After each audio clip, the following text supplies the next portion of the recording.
శివాయ జగద్గురు శ్రీమద్ ఆదిశంకరాచార్యుల వారు రచించిన శివానందలహరి స్తోత్ర గ్రంథంలో 12వ శ్లోకం.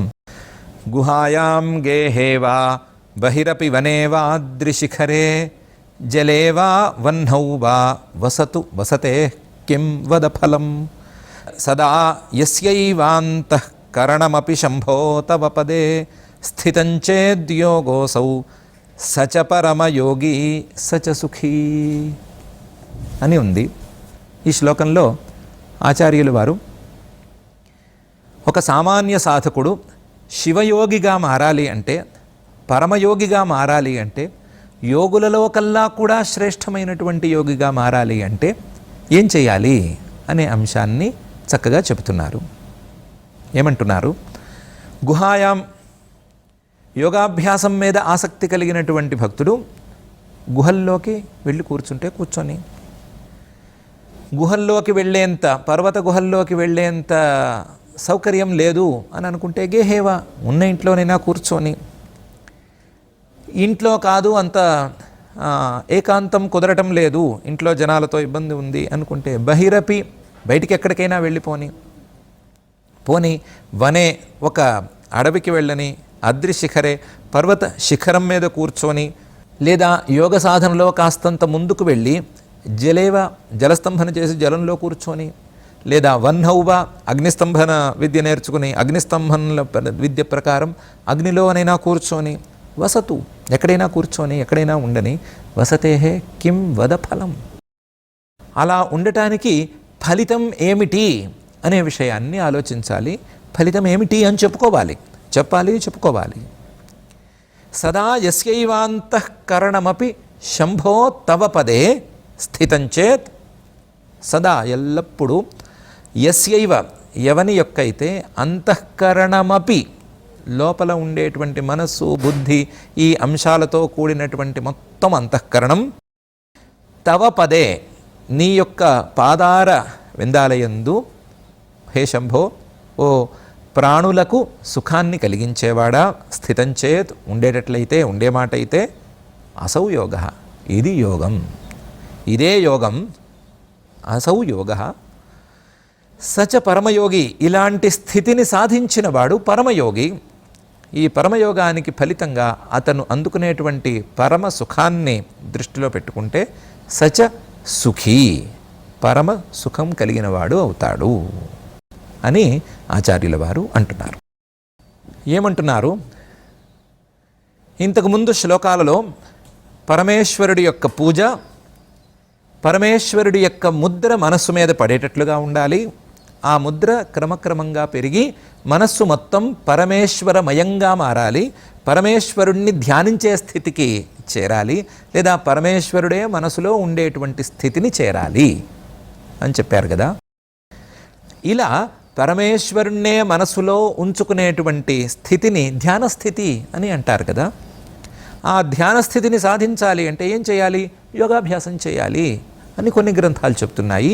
యోగాభ్యాసం ద్వారా మాత్రమే ఈ ధ్యాన స్థితిని సాధించగలము అని చెప్తున్నాయి.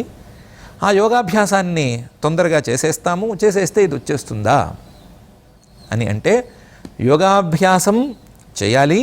యోగాభ్యాసానికి కావలసినటువంటి మిగతా నియమాలను పాటించాలి.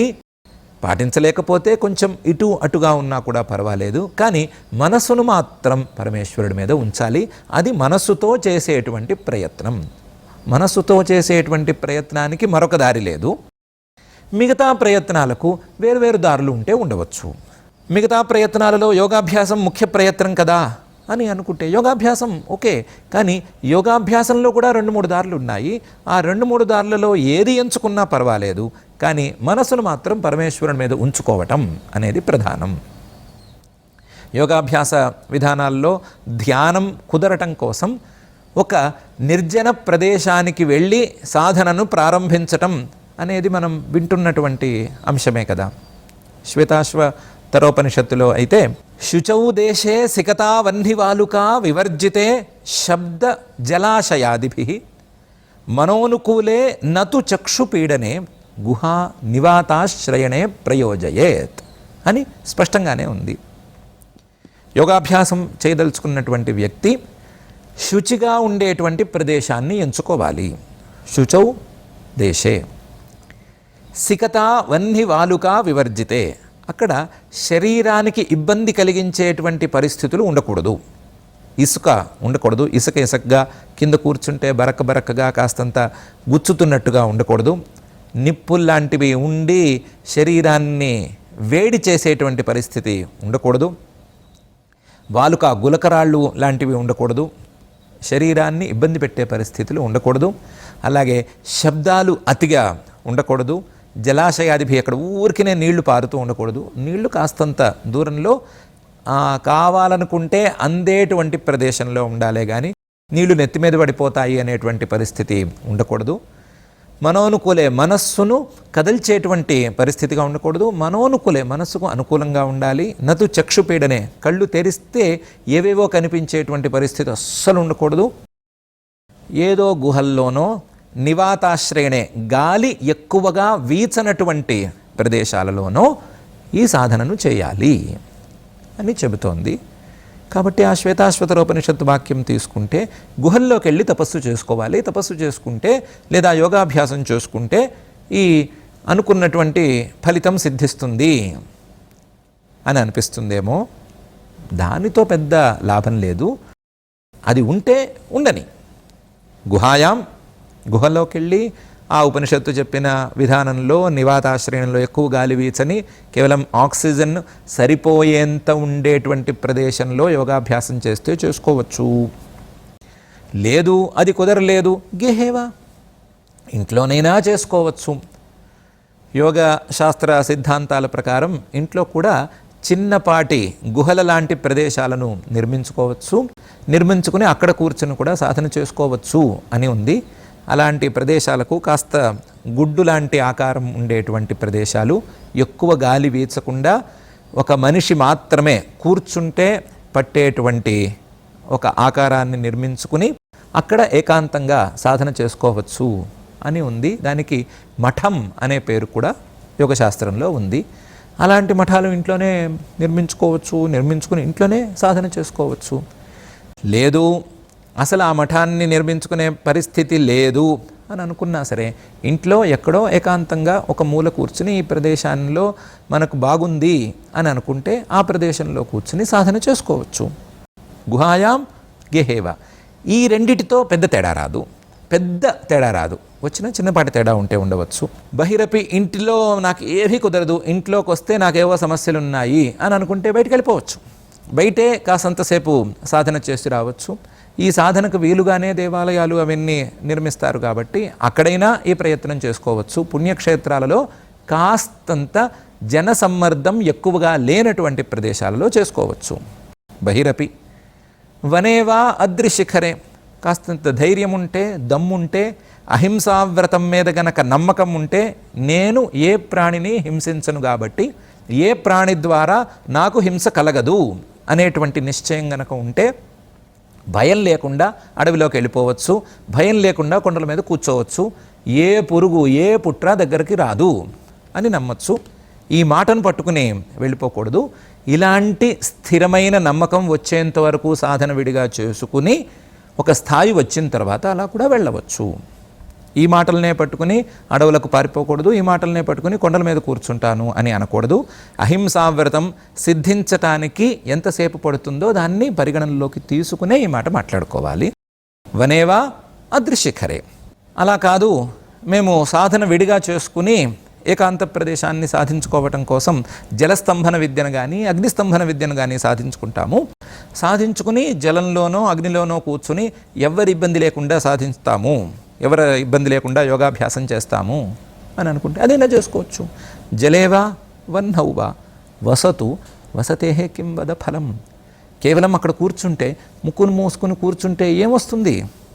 గుహల్లో కూర్చున్నా, ఇంట్లో కూర్చున్నా, వనంలో కూర్చున్నా, పర్వత శిఖరం మీద కూర్చున్నా, లేదా నీళ్లలో మునిగినా, వన్నిలో పూర్తిగా నిప్పులో కూర్చున్నా, మంటల్లో దాగినా, ఎలా ఉన్నా సరే కేవలం కూర్చోవటానికి, కేవలం ముక్కు మూసుకుని కూర్చోవటానికి ఫలితం ఏముంటుంది? వసతు వసతేహే కిం వద ఫలం. ఎక్కడ కూర్చున్నా ఏం చేయాలి అంటే సదా యస్యైవాంతఃకరణమపి శంభో తవ పదే స్థితం. ఎల్లప్పుడూ అంతఃకరణం, మనస్సు ఆ శివుడి యొక్క పాదారవిందాల మీద స్థిరంగా ఉండాలి. యస్యైవ అంతఃకరణమపి తవ పదే స్థితం. ఎలాంటి శివుడి యొక్క పాదారవిందాల మీద ఉండాలి? శంభువు యొక్క పాదారవిందాల మీద ఉండాలి. శంభువు అందరికీ కూడా సుఖాన్ని అందించేటువంటి ఆనంద స్వరూపమైనటువంటి ఆ పరమేశ్వరుడి యొక్క పాదారవిందాల మీద ఈ దృష్టి ఉండాలి, మనస్సు ఉండాలి, ఈ బుద్ధి నిలకడగా ఉండాలి. ఇలా గనక ఉన్నట్లయితే స్థితం చేత్ యోగోసౌ, ఇది యోగమవుతుంది. ఇది యోగమవుతుంది కాబట్టి ఇది తప్పనిసరిగా ఫలితాన్ని ఇస్తుంది. తప్పనిసరిగా ఫలితాన్ని ఇవ్వటం మాత్రమే కాకుండా అతన్ని పరమయోగిగా, శివయోగిగా చేస్తుంది, శివయోగిగా ప్రసిద్ధికి ఎక్కిస్తుంది. అదేవిధంగా సుఖాన్ని అందిస్తుంది అని ఆచార్యులు వారు చెప్తున్నారు. ఉపనిషద్వాక్యాలు, యోగశాస్త్ర వాక్యాలు ఇవన్నీ ఉన్నాయి. వీటిలో ఆయా ప్రదేశాలను చేరాలి అనే మాటలు ఉన్నాయి. కానీ ప్రదేశాలను చేరి కూర్చోమని లేవు, కూర్చుని ముక్కు మూసుకోమని లేవు, కేవలం ముక్కు మూసుకొని కాలక్షేపం చేయమని లేవు. మనస్సును ఆ తత్వం మీద ఉంచమని ఉన్నాయి. మనస్సును తత్వం మీద ఉంచేందుకు చేసే ప్రయత్నానికి ఇవన్నీ సహకరించే మాట అయితే ఇందులో దేన్నైనా తీసుకోవచ్చు. కేవలం వీటిని మాత్రమే తీసుకుంటాము, కేవలం ఆయా ప్రదేశాలకు మాత్రమే చేరుతాము, గుహల్లో కూర్చుని కాస్త ఆనుకుని నిద్రపోతాము అనుకుంటే ఏమీ ఉపయోగం ఉండదు. మనస్సును పరమేశ్వరుడి మీద లగ్నం చేయటం అనే అభ్యాసం సాగాలి. అలా సాగి మనస్సు గనక పరమేశ్వరుడి మీద లగ్నం అయిపోతే అదే యోగం, అదే పరమయోగం, అదే శివయోగం, అదే పరమ సుఖయోగం అవుతుంది అని చెప్తున్నారు. ఏమీ అశాస్త్రీయంగా ఆచార్యుల వారు మాట్లాడట్లేదు. అశాస్త్రీయంగా మాట్లాడేటువంటి అలవాటు ఆచార్యుల వారికి కొంచెం కూడా లేదు. శాస్త్రీయంగానే మాట్లాడుతున్నారు. ఎలా శాస్త్రీయంగా మాట్లాడుతున్నారు అంటే కైవల్యోపనిషత్తులో ఇలాంటి ప్రదేశాలను ఎంచుకున్న తర్వాత కాస్తంత నిర్జన ఏకాంత ప్రదేశాన్ని ఎంచుకున్న తర్వాత చేయవలసినటువంటి పనులు ఏంటి, చేయవలసినటువంటి ధ్యానం ఏమిటి అనే విషయం మీద ఒక క్లారిటీ ఉంది. ఆ క్లారిటీని మనసులో ఉంచుకునే ఆచార్యులు వారు ప్రస్తావన చేస్తున్నారు. వివిక్తదేశే చ సుఖాసనస్థః శుచిః సమగ్రీవ శిరశరీరః అత్యాశ్రమస్థః సకలేంద్రియాణి నిరుధ్య భక్త్యా స్వగురుం ప్రణమ్య అని కైవల్యోపనిషత్తులో ప్రారంభం జరిగింది. వివిక్త దేశేచ కాస్తంత జన సమ్మర్దం లేనటువంటి ప్రదేశాన్ని ఎంచుకోవాలి. ఎంచుకుని అక్కడ తనకు తగినటువంటి, తనకు సుఖంగా ఉండేటువంటి ఆసనంలో కూర్చోవాలి. సుఖాసనస్థః శుచిః, మనసులో ఏ రకమైనటువంటి మాలిన్యాలను రానివ్వకూడదు. మనసులో కామక్రోధాలు, లోభమోహాలు, మదమాత్సర్యాలు ఇలాంటివేవీ ఉండకూడదు. తెలిసిన దోషాలు కనీసం ఉండకూడదు. ఆ శుచిత్వాన్ని సాధించిన తర్వాత, శారీరకమైనటువంటి శుచిత్వాన్ని కూడా సాధించిన తర్వాత సమగ్రీవ శిరశరీర, శరీరాన్ని ఒక సమస్థితిలో ఉంచాలి. దాన్ని శ్వేతాశ్వతరోపనిషత్తుల్లోనూ ఇతర యోగశాస్త్ర గ్రంథాల్లోనూ చాలా చక్కగా వివరించి చెప్పారు. త్రియున్నతం స్థాప్య సమం శరీరం అనేటువంటి రీతిలో చెప్పారు. ఆ సమంగా శరీరాన్ని ఉంచి యోగశాస్త్ర నిర్దిష్టమైనటువంటి పోస్చర్లో బాడీని నిలబెట్టి అత్యాశ్రమస్థ, మిగతా ఏ విషయాలను ఆలోచించకుండా ఏ విషయాలకు సంబంధించిన వాడినైనా నేను అనేటువంటి భావనను ఏమాత్రం ఉన్నా సరే దాన్ని పక్కన పెట్టేసి సకలేంద్రియాణి నిరుధ్య, తన ఇంద్రియాలన్నిటినీ కూడా వెనక్కి తీసుకొచ్చి వాటిని స్వస్థానాలలో ఉంచేసి, ఏ ఇంద్రియం ఎక్కడి నుంచి బయలుదేరుతుందో చూసుకుని ఆ ఇంద్రియాన్ని అక్కడికే తీసుకొచ్చి ఉంచేసి దాన్ని అక్కడే ప్రతిష్ఠించి మళ్ళీ కదలకుండా చేసి భక్త్యా స్వగురుం ప్రణమ్య, తనకు ఈ యోగోపదేశం చేసినటువంటి, ఈ ఉపదేశం చేసినటువంటి గురువును భక్తిగా నమస్కారం చేసుకుని పైన ఏం చేయాలి? హృత్పుండరీకం విరజం విశుద్ధం విచింత్య మధ్యే విరజం విశోకం అచింత్యం అవ్యక్తం అనంతరూపం శివం ప్రశాంతమమృతం బ్రహ్మయోనిం అనే తీరులో ధ్యాన ప్రక్రియను ప్రారంభించుకోవాలి. ఇలా హృత్పుండరీకం విరజం విశుద్ధం విచింత్య, తన యొక్క హృదయం ఒక తామర పువ్వులాగా ఉంది, అది వికసించి ఉంది అనే భావన చేసుకోవాలి. ఆ వికాసానికి ప్రాణాయామం సాధనం అని యోగశాస్త్రంలో చెప్పినటువంటి విషయాలను ఇక్కడ గుర్తుపెట్టుకోవాలి. హృత్పుండరీకం చక్కగా వికసించింది, విరజం అందులో ఏ రకమైనటువంటి కల్మషాలు లేవు, విశుద్ధం చాలా పరిశుభ్రంగా ఉంది అనే భావనను చేసి విచింత్య ఆ హృత్పుండరీక మధ్యంలో విరజం విశోకం అచింత్యం అవ్యక్తం అనంతరూపం శివం ప్రశాంతం అమృతం బ్రహ్మయోనిం విచింత్య తన హృదయంలో ఆ పరమేశ్వరుడు కొలువై ఉన్నాడు అని ధ్యానం చేయడం ప్రారంభించుకోవాలి. ఎలాంటి పరమేశ్వరుడు? విరజ, ఆయనకు ఏ దోషము అంటదు. విశోక, ఏ శోకము ఆయనను తాకదు. అలాగే అచింత్య, ఆయన్ని మనస్సుతో ఆలోచన చేయటం అనేది సాధ్యం కాదు. ఎందుకంటే ఆయన అవ్యక్త, ఈ ఇంద్రియాలకు కనిపించేటువంటి స్వరూపంలో లేడు. ఇంద్రియాలకు కనిపించేటువంటి స్వరూపం అయితే ఆయన్ని మనం ఆలోచించవచ్చు, ఊహించవచ్చు. కానీ ఇంద్రియాలకు లొంగనివాడు కాబట్టి అవ్యక్త. అనంతరూప, ఒక్క రూపంలో మాత్రమే లేడు, అనంతమైనటువంటి రూపాలను ధరించి ఉన్నాడు. శివ, ఆయన మంగళకరుడు, ఆనందమయుడు, సర్వమంగళకారకుడు. అలాగే ప్రశాంత, ఏ రకమైనటువంటి విశేషాలు లేనటువంటి వాడు. ఉపశమ స్వరూపుడు, ఏ సాంసారిక ధర్మాలు కలిగినటువంటి వాడు కాడు, ప్రశాంతమైనటువంటి వాడు. అలాగే అమృతం, మరణాన్ని జయించినవాడు లేదా మరణంతో సంబంధం లేనటువంటి వాడు. బ్రహ్మ యోనిం, బ్రహ్మ మొదలైనటువంటి వారికి కూడా కారణమైనటువంటి వాడు లేదా సర్వకారణమైనటువంటి బ్రహ్మ అని పిలువబడేటువంటి వాడు, అటువంటి రూపం కలవాడు అని ధ్యానం మొదలు పెట్టుకోవాలి. తదాది మధ్యాంత విహీనమేకం విభుం చిదానందమరూపమద్భుతం ఉమాసహాయం పరమేశ్వరం ప్రభుం త్రిలోచనం నీలకంఠం ప్రశాంతం ధ్యాత్వా మునిర్గచ్చతి భూతయోనిం సమస్త సాక్షిం తమసః పరస్తాత్. ఆది మధ్య అంత విహీనం, ఆ పరమేశ్వరుడికి ఆది లేదు, అంతము లేదు, మధ్య అనేది లేనే లేదు. ఆద్యంతాలు లేవు కాబట్టి మధ్య లేదు, ఇవేవీ లేవు కాబట్టి ఆది మధ్యాంత విహీనం, ఇవేవీ లేవు కాబట్టి ఏకం. అలాగే విభుం, వివిధ రూపాలలో మనకు తోస్తున్నటువంటి వాడు. అలాగే చిదానందం, ప్రకాశమానమైనటువంటి, మన శివానందలహరి స్తోత్ర భాషలో చెప్పుకోవాలంటే ఆనంద స్ఫురదనుభవ రూపంలో ఉండేటువంటి వాడు. అలాగే ఆ రూపం లౌకికమైనటువంటి రూపం లేనివాడు, కానీ అద్భుతం. ఆయన యొక్క రూపాన్ని మనస్సుతో లేదా పరిశుద్ధమైనటువంటి మనస్సుతో స్వప్రకాశంగా చూడగలిగితే అద్భుతంగా కనిపించేటువంటి వాడు అని భావన చేయాలి.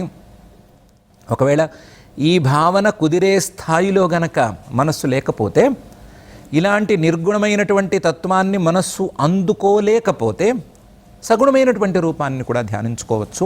ఉమా సహాయం, ఆయన పక్కనే జ్ఞాన రూపిణి జ్ఞానప్రదాత్రి అయినటువంటి ఉమ ఉందని ఆ పార్వతీ అమ్మవారితో ఈయన కూడి ఉన్నాడు అనైనా ధ్యానం చేసుకోవచ్చు. పరమేశ్వరం, ఈ లోకంలో ఉండేటువంటి ఈశ్వరులందరికీ కూడా ఆయన పరముడు, అందరికంటే గొప్పవాడైనటువంటి ఈశ్వరుడు, అందరినీ నియంత్రించగలిగినటువంటి సామర్థ్యం కలవాడు అని సగుణంగా భావించుకోవచ్చు. ప్రభుం, ఏ కార్యాన్నైనా ఏ పనినైనా చేయగలిగినటువంటి సత్తా ఉన్నవాడిలాగా ఆయన్ని ధ్యానించుకోవచ్చు. త్రిలోచనం, 3 కళ్ళతో, నీలకంఠం, నల్లటి మచ్చగలిగినటువంటి కంఠంతో ప్రశాంతంగా ఉండేటువంటి రూపంలో ఆయన్ని ధ్యానం చేసుకోవచ్చు. ఇలా ధ్యాత్వా సగుణ రూపంలో ధ్యానం చేసినట్లయితే ఆ సగుణ రూపం ద్వారా నిర్గుణ రూపానికి కూడా సాధకుడు వెళ్తాడు. నిర్గుణ రూపానికి బుద్ధి గనక అనువుగా ఉన్నట్లయితే నిర్గుణ రూపాన్ని తొందరగా పట్టుకుని ఆ నిర్గుణ రూపాన్ని ధ్యానం చేసినట్లయితే మునిహి మననాత్, ఈ నిర్గుణ రూపాన్ని శాస్త్రాచార్యోపదేశం ద్వారా విని దాన్ని మననం చేయటం ద్వారా ఈ ధ్యానాన్ని సాధించినట్లయితే, సగుణ రూపాన్నైనా సరే శాస్త్రాచార్యోపదేశం ద్వారా విని ఆ రూపం మీద పట్టును సాధించి దాన్ని మననం చేసుకుని దాని మీద మనస్సును స్థిరం చేసుకుని దాని ద్వారా నిర్గుణ రూపానికి వెళ్ళేటువంటి ప్రయత్నం చేసుకున్నట్లయితే ముని గచ్చతి భూతయోనిం, అతను ఆ పరమేశ్వరుణ్ణే ఫలితంగా పొందుతాడు. పరమేశ్వరుణ్ణి ఎలాంటి రూపంలో పొందుతాడు? సమస్త సాక్షిం తమసః పరస్తాత్. ఈ కనిపించేటువంటి వస్తువులన్నిటి యొక్క జ్ఞానాలకు సాక్షిగా స్వప్రకాశ చైతన్యంతో వెలుగుతున్నటువంటి పరమేశ్వరుడి యొక్క వాస్తవ తత్వంతో ఆ రూపాన్ని చూడగలుగుతాడు. చీకట్లకు ఆవతల ఉన్నటువంటి అజ్ఞానంతో సంబంధం లేనటువంటి ఒక వెలుగు ముద్దలాగా ఆయన్ను చూడగలుగుతాడు అని కైవల్యోపనిషత్తు చెప్తోంది. ప్రదేశాలుగా వాడుకోవచ్చు, ప్రదేశాలను సాధనాలుగా వాడుకోవచ్చు. కానీ ప్రదేశాలలో కూర్చున్నంత మాత్రాన ఇవేమీ అందవు. ప్రదేశాలలో కూర్చుని కూడా ఇదే ప్రయత్నం చేయాలి. ఏ ప్రయత్నాన్నైతే మనం పూజ చేయటంతో ప్రారంభించాలి అనుకున్నామో, పరమేశ్వరుడి యొక్క సేవను చేయటంతో ఏ ప్రయత్నాన్ని ప్రారంభించాలి అని అనుకున్నామో ఆ ప్రయత్నం కూర్చున్న తర్వాత కూడా జరగాలి.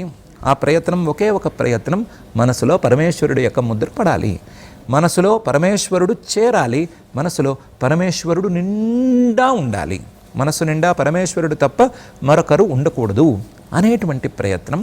ఆ ప్రయత్నం సాగాలి. ఆ ప్రయత్నం సాగటం కోసం పరమేశ్వరుడి యొక్క సగుణ రూపాన్నైనా పట్టుకోవచ్చు, పరమేశ్వరుడి యొక్క నిర్గుణ రూపాన్నైనా పట్టుకోవచ్చు, దేన్నైనా పట్టుకోవచ్చు. కానీ ప్రయత్నం మాత్రం ఈ దారిలోనే ఉండాలి అనే అంశాన్ని కైవల్యోపనిషత్తు చెప్తోంది. ఆ అంశాన్నే ఆచార్యుల వారు చక్కగా ఎక్కడ కూర్చున్నామని కాదండి, మనస్సు శివుడి మీద లగ్నం అవుతోందా లేదా అని చూసుకోండి అని చక్కగా చెప్తున్నారు. శివపురాణంలో అయితే శివయోగం అనే పేరుతో ఈ ధర్మాలనే వరుసగా రాసుకుంటూ వచ్చారు.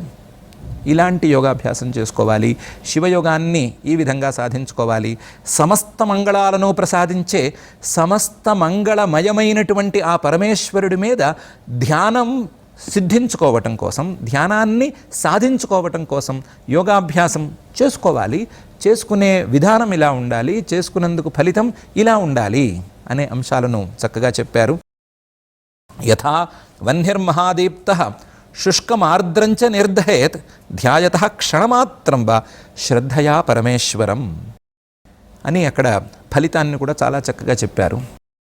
ఒక పెద్ద మంట, ఆ మంట తనలో కలిసినటువంటి పచ్చి కట్టెల్ని, బాగా ఎండిన కట్టెల్ని రెండింటినీ సమానంగా కాల్చేస్తోంది. మంట పెద్దదిగా ఉంది కాబట్టి.